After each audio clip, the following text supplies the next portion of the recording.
Hi, John McElroy here talking about the automotive industry. You know, the average new car in the U.S. now costs $47,000. The average used car is $28,000. That's too expensive for a lot of people, and that could open the door for cheaper cars from China. On Autoline After Hours, we asked auto analyst Jeff Schuster from LMC Automotive what he had to say about it when we asked him about Chinese cars coming into the U.S. market. That I think is a very viable option to come in as a low cost entry.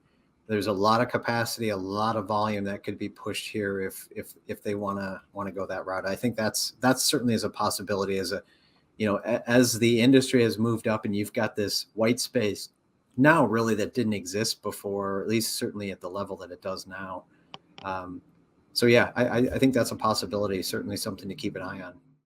Of course, the U.S. has a 27.5% import tariff on Chinese cars. So we asked Jeff if they could overcome that tariff.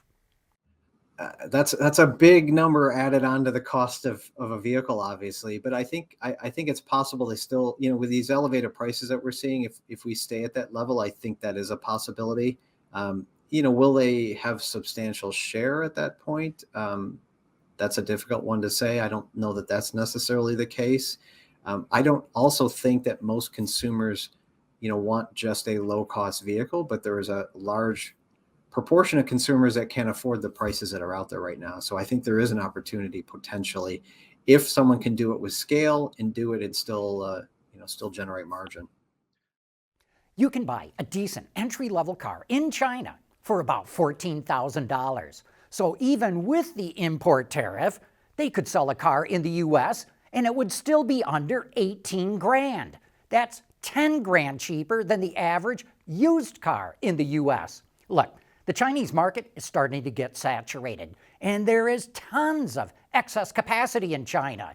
So Chinese automakers are highly motivated to export their cars, and they could put the U.S. market in their crosshairs.